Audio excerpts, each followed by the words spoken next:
नमस्कार दोस्तों, स्वागत है आपका हमारे इतिहास से जुड़े इस खास एपिसोड में। आज हम बात करेंगे एक ऐसे योद्धा की जिसने पूरी दुनिया को जीतने का सपना देखा और भारत तक का पहुंचा। जी हाँ, हम बात कर रहे हैं सिकंदर महान की। आखिर सिकंदर भारत क्यों आया? उसने भारत की खोज कैसे की और यहाँ आकर क्या हुआ? आइए जानते हैं इस ऐतिहासिक सफर की पूरी कहानी। सिकंदर का जन्म 356 ईसा पूर्व मैसेडोनिया, आज का ग्रीस, में हुआ था। उसे इतिहास में अलेक्जेंडर द ग्रेट कहा जाता है। उसने बहुत ही कम उम्र में मिस्र, पर्शिया और मध्य एशिया को जीत लिया था। लेकिन उसका सपना था पूरी दुनिया को जीतना। जब उसने पर्शिया को हरा दिया, तब उसे पता चला भारत एक समृद्ध और रहस्यमयी भूमि है।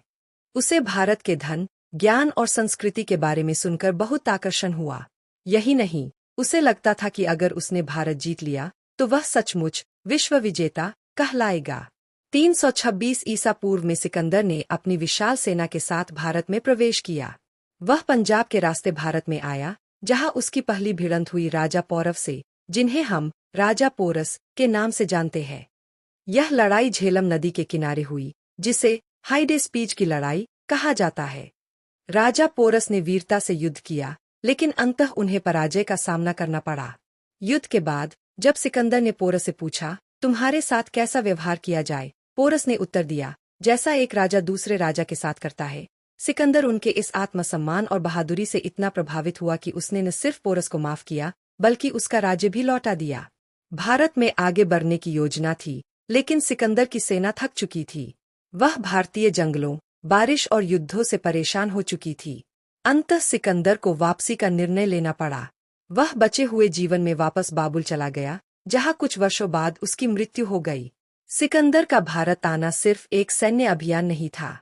इसके साथ कई यूनानी विद्वान और भूगोलवेत्ता भी आए थे, जिन्होंने भारत की संस्कृति, भौगोलिक स्थिति और समाज पर महत्वपूर्ण जानकारियां यूनान पहुंचाईं। इससे यूनान और भारत के बीच सांस्कृतिक आदान प्रदान भी हुआ। दोस्तों, सिकंदर भले ही भारत को पूरी तरह से न जीत पाया, लेकिन उसकी यात्रा ने इतिहास को जरूर बदल दिया।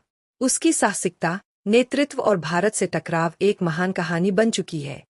अगर आपको हमारी ये ऐतिहासिक कहानी पसंद आई हो, तो वीडियो को लाइक करें, चैनल को सब्सक्राइब करना न भूलें और कमेंट में बताएं आपको कौन सी ऐतिहासिक घटना सबसे ज्यादा रोचक लगती है। फिर मिलेंगे एक और दिलचस्प कहानी के साथ। धन्यवाद।